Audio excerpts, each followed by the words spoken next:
that as they start to sit in the next 2 hours or so. We're wishing them the best indeed in everything. And as they sit those exams, 3 days for KPSEA, 5 days for KJSEA, and of course the month-long exams of KCSE. Everybody, you will do well. You will do well, and it will end in praise. It will end in praise. All right. So let's look into the headlines, shall we? On there it is. I just realized that I do say it a lot. Let's see if I can get now through the next. It's because it was mentioned without it being mentioned. Now it's in my head. Yeah, it's in your head. Kenya's bold newspaper, The Standard. Trapped in Russia. Russia's war on Ukraine is now affecting Kenyans directly with severe consequences. As it emerges, hundreds of the country's youth have been trapped and forced to fight on Russia's front lines, with dozens killed and many more nursing life-changing injuries in military hospitals. Most were promised well-paying jobs, but were coerced into the army upon arrival. Oh my gosh. Today, we released the identities of 5 young men who traveled to Russia between July and August, whose whereabouts are unknown back home, but are said to be on the front lines. And who are they? Orima Jobik Otieno, he's 24 years old. Ismaili Tariq Mohammed is 25. Karaoke Samuel Maina is 31.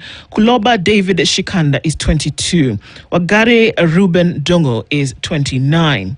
According to a Kenyan returnee from Russia's war, they sent us to the war front after 5 days of training. On the front lines, there is no food, no water, no medical attention. When you are injured and cannot walk, you are left to die, because the majority of men serving there are not Russian.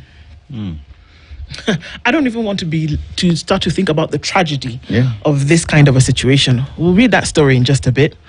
Major milestone as learners sit the KJSEA and grade 9 exam, more or less the same thing. Examination will determine transition to senior school for inaugural cohort of grade 9 candidates in the new CBE system. State takes baby steps in 8.2 billion shilling drug haul. Investigators keen to avoid past mistakes as detectives seek more time to hold Iranian suspects amid mystery over consignment owners. Boss, did you see the amount of Nini that was found? 8 billion. 8.2 billion shillings worth of drugs, Yes. methamphetamines. 0.2 is 200 million, eh? Methamphetamine, and it's making its way into the country. So whether some of it is going to stay here or some of it is on transit somewhere else, the truth of the matter is that you have people that are hooked on this drug. We're not the after effect of all of this, but we'll read the story. According to Wetangula, who's the Speaker of the National Assembly, the cybercrime law protects children and it fights cults. So, okay. Yeah. Protects children, fights cults. Yeah. Like Shakahola Sasa. You see, now what they're saying is if the cyber crimes law had been in place, that something like Shakahola would not have happened. Did you ever see Shakahola being streamed live? Oh. Or did they have a website? Or did they have a Facebook They had a page? channel, TV channel. Okay. So basically, Wetangula is telling you, this is how we're sorting out these problems. What's wrong with you people? Yeah. You don't get it? Forget about it. No certificates for CBA candidates as they sit in inaugural exams. So you know how you had your KCPE certificate? You have your KCSE certificate. This one, you won't have a certificate. It's transition. Because remember how they split it? That you'll have a general assessment at grade 3, another one at grade 6, which is the KPSEA, then grade 9, which is this KJSEA, and then at the end of it all, you do the last one in grade 12. So that's what they're saying. Rift between Muranga MPs and MCAs widens ahead of 2027 polls. Surprise, surprise. Not expecting anything less than rifts. We're going to see them in the next coming days. So that shouldn't surprise anybody. New law targets mental health in police service. It needs to target mental health across the country because it doesn't look good. I mean, since that task force gave out its recommendations on mental health being a national problem, what have we done with that information? Nada.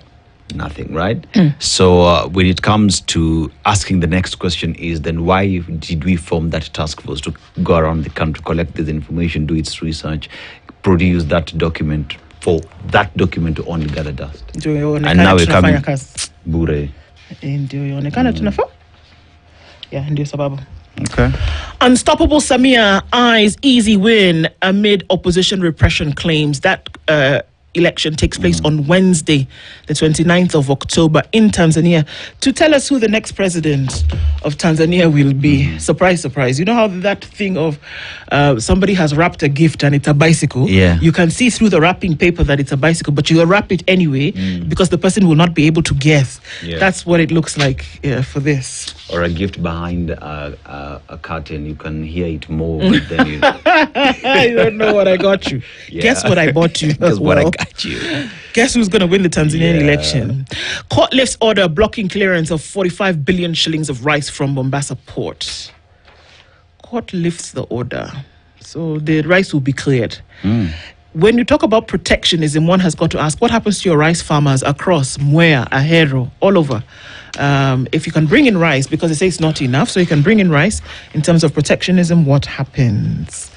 All right, so that's kind of what it looks like in terms of the headlines in Kenya's bold newspaper. Let's Imagine look at what some would have others. happened if the 45 billion shillings worth of rice was one that was actually sold by Kenyan farmers.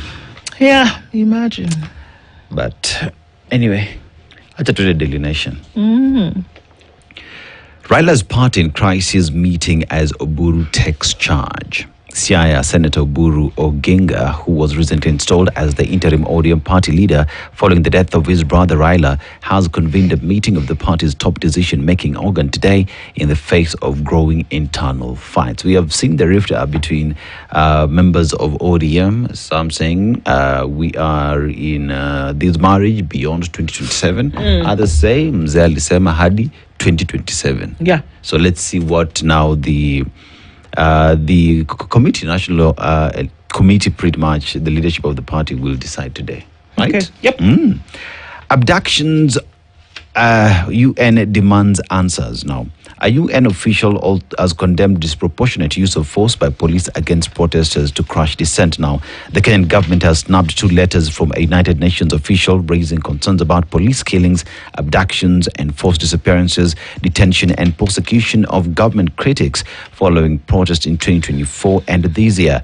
By ignoring the communications from Ms. Mary Lola, the special rapporteur on the situation of human rights defenders, Kenya's case will be referred to the Human Rights Council, an organ of the UN General Assembly. Guess who sits here?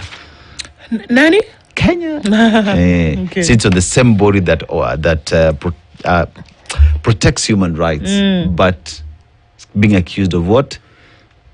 Disrespecting human Yeah. rights. So you would think that if you were sitting in the principal's office, doling the out, best you student. would be the best student. You would imagine. Okay. It's in your life. Now, students begin exams on senior school placement. Over 2 million candidates will today sit the Kenya Primary School Examination Assessment and the Kenya Junior School Education Assessment ahead of transition to senior school. That is happening later today. We are following up on that. We shall be touching base with our reporter, Anne Musungu, who is following up on that. Now, a couple and son killed in accident after dowry ceremony in Kiambu. Now, a couple and their son were among 6 people who died Saturday night when the vehicle plunged into a river in Murang'a County. That was sad to watch. You're from celebrating newlyweds, then go back home, accident strikes. Terrible. Yeah. Terrible. Then from 2 student fights for life after alleged police torture. Now, that is Felix Takona. The police now claim that my son was injured in a mob injustice attack before he was rescued and taken into custody. Yet, he was tortured while in police custody. He can even identify the 2 officers who assaulted him. Okay. So the young man can identify the people responsible, but the police are saying, no, alipigwa huko nje akaletwa hapa. Yeah, that's what we're dealing with. And so we have that story on UN again. Kenya free to try off-duty British troops. And United Kingdom recognizes Kenya's right to prosecute British soldiers for crimes committed outside official roles. Now, the United Kingdom has acknowledged Kenya's right to prosecute British soldiers accused of crimes committed outside official duty hours in Kenya, marking a shift towards greater accountability in its military presence. I think it's about time. I think so. It's about time. I think so. It's about time. Yeah. Let me look into the Star. Insurers hit hard as fake claims soar. In the first quarter of 2025, they rejected 658.9 million shillings in claims, and that's a 77.6% increase. Now, when an insurer refuses claims, that means that there has been something of refute, and they've seen that the claims don't meet the mark. Or that maybe fraud. what you're claiming it was not the case, or that there's direct fraud to try and swindle the insurer. So unfortunately, that number has risen in the first quarter of 2025. There's another picture there of Arsenal fans trooping to Ryla's graveside, and they're presenting Mama Ida and Ryla Jr. During a visit in Bondo. All right, Vance, you know who he is? He's the Vice President of the United States of America. And what it is being said is that J.D. Vance's visit spells out U.S.-China rivalry. U.S. President J.D. Vance is scheduled to visit Kenya from the 24th of November. It's going to be a 4-day visit. According to the African Intelligence, it will start at the conclusion of the G20 summit in Johannesburg in South Africa. The visit is his first to the continent since assuming office. Is expected to center on trade, investment, security, and climate cooperation, areas where Kenya has become a regional leader and a critical partner of the US and the EU. So it's being said as a way to counter China's influence on the continent. And all right, counter it, or to really then be interested in this kind of one thing gives birth to the other. That if you buddy up with the countries in Africa, what you essentially do is show that you really are the man when it comes to geopolitics. So Kenya then getting a lot of the partnership and the big brother rubbing your back kind of thing is as a result of the US wanting to show their geopolitical might. All right, some of the other stories that we're looking into. Eyes on Oburu as he chairs ODM meeting amid divisions. All eyes are on acting ODM party leader Oburu Oginga as he chairs a crucial meeting, which is one of the stories that you shared as well. So that's likely to happen.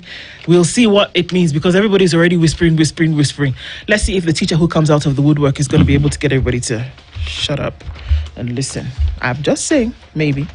Tanzania decides is one on the front page of the East African, of course, looking into that weekly edition. And that's what the focus is for East Africa this week, the Tanzanian election. All right. If we're going to share some of these stories in detail. There is also that election that is happening in Cameroon, and the catechist's son seek to rule until he's 100.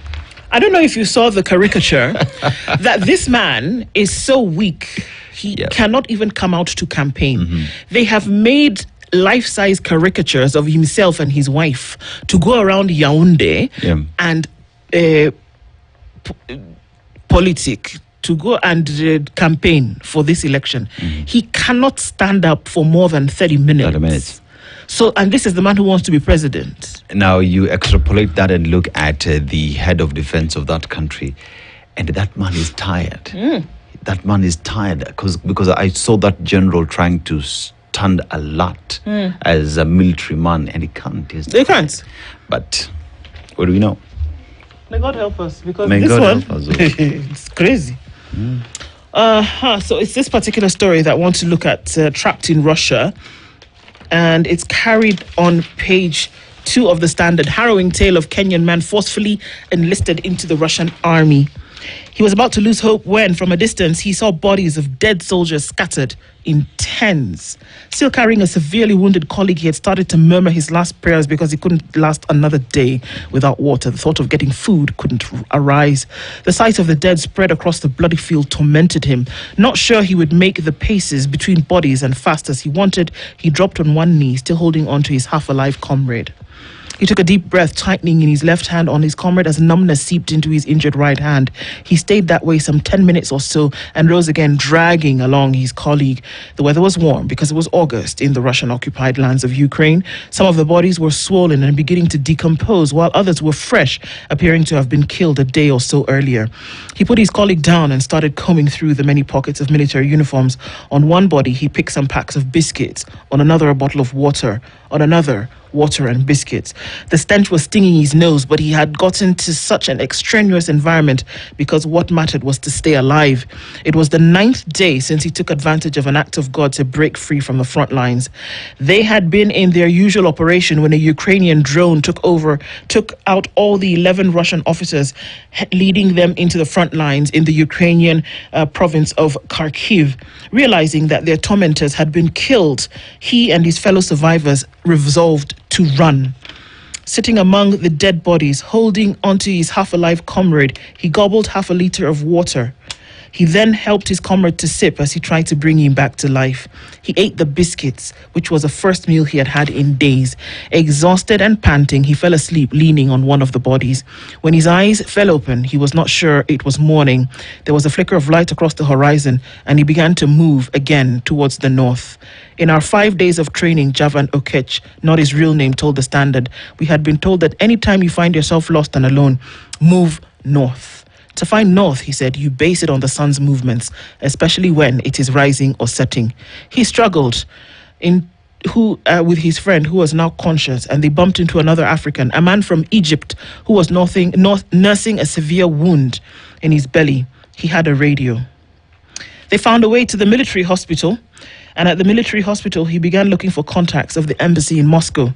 He had no passport, no money. It is the Kenyan embassy that saved him from being returned to the front lines. 3 officials of the embassy came to the hospital, and for the first time, he found somebody who could speak in Kiswahili. So he spoke at the Standard group on Mombasa Road, and he talked about how it was from the war front to an injured man, and he said he was lucky to be alive. He was visiting Kenyatta National Hospital since his return for therapy sessions at his attempt to heal his hand. He nearly lost his arm in a drone attack, and he's one of the 2 returnees that police referred to the Athi River Human Trafficking Investigations area. Investigating officer Bramwell Sailma said in his affidavit against Edward Gituku, the main suspect of the trafficking case. So what we are being told here, I mean, the story goes on and on. I'd like you to get a copy of the Standard and be able to read through the details. But essentially what is happening now is that people are being offered jobs. You think that you're going to do a particular job. You get then to Russia. You're involved in 5 days of training. You're masked, you're kitted, and then you're sent to the front lines. And you're told, if doo-doo should hit the fan, head north. Yeah. That's How what's do you happening. head north? Look at the sun. Look at the sun. No compass, nothing. How many people are in that situation today? So there are 2 things that are happening.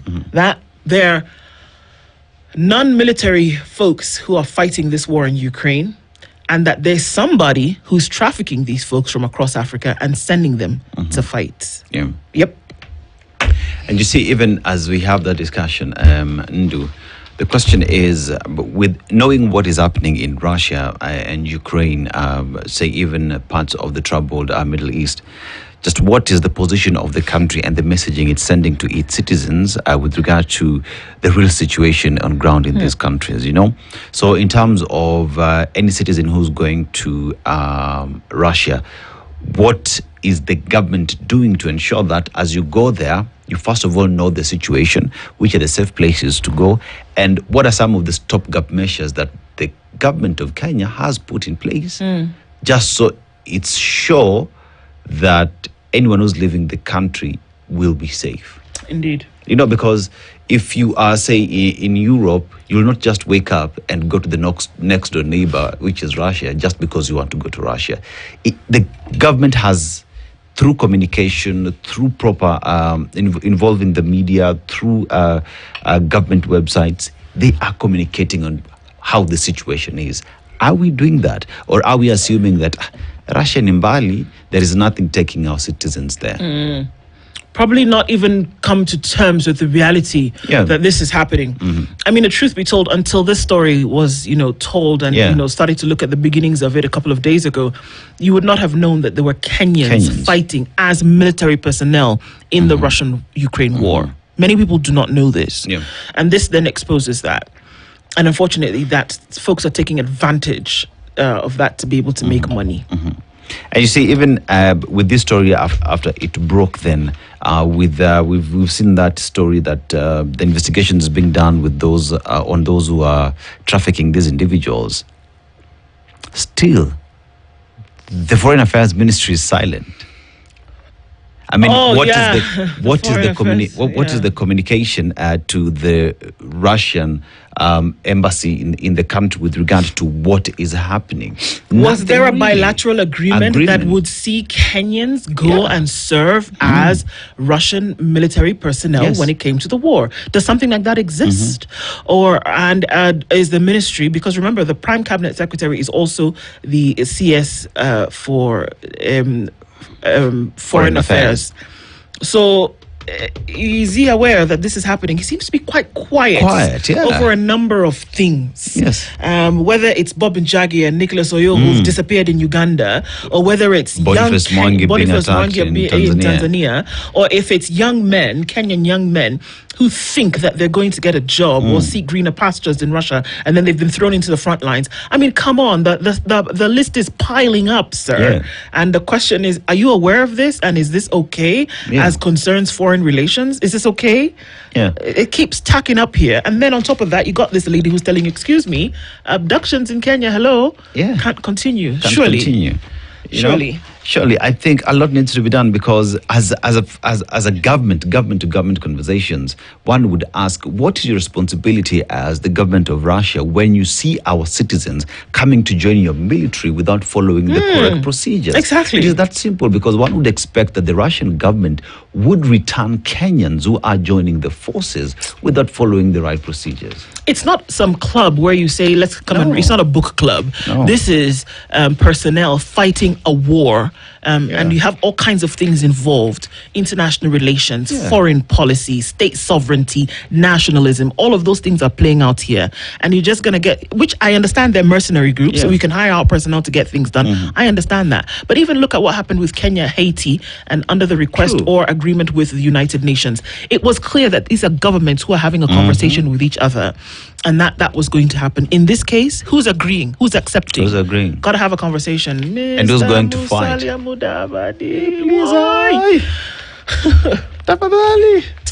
Say something, even anything. So, in relations to the same, so Kenya risks sanctions for ignoring UN queries on human rights abuses. So, what exactly are we talking about now?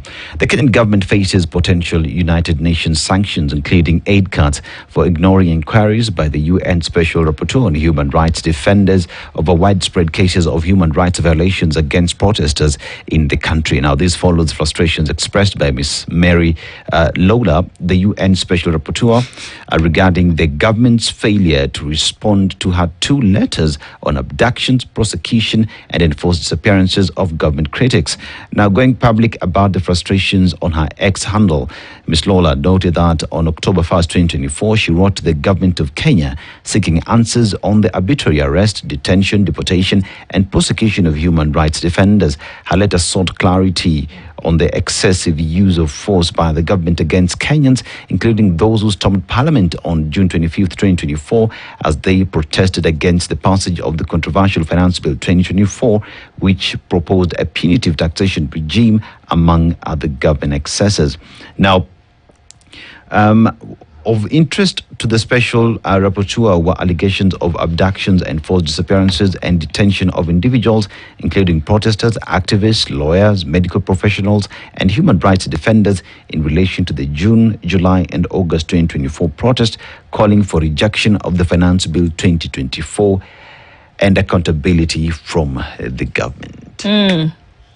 You know, this matter has been in the limelight for quite a while. It has. And until when, because now the conversation shifted to we will compensate.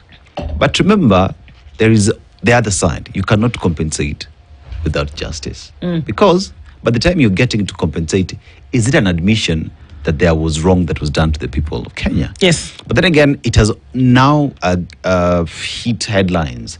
The international community also speaking. It can't be that Kenya sits in the human rights division at the UN, but back home, you are breaking the very thing that you are protecting, that you seek to be part of at a global level. Yeah. I mean, charity begins at home. True. And I know that many people are having conversation and say, who does this woman think she is? America coming to ask us about human rights. Oh, blah, blah, why are you making noise? Well, just a surprise, that Kenya is a signatory to the Universal Declaration of human rights, it has been ratified by Kenya. In international relations speak, that means bunch of people sat together, they came up with this thing and said, do you like? Yes, we like. So you like? Yes. So ratification says where we will abide by the tenets of this declaration, and that we will make sure that we are above board when it concerns all of this. So in the event that violations of this nature occur, somebody's got to call you out. Yeah. And that's what this fine lady is doing. Good morning. It's 7 a.m.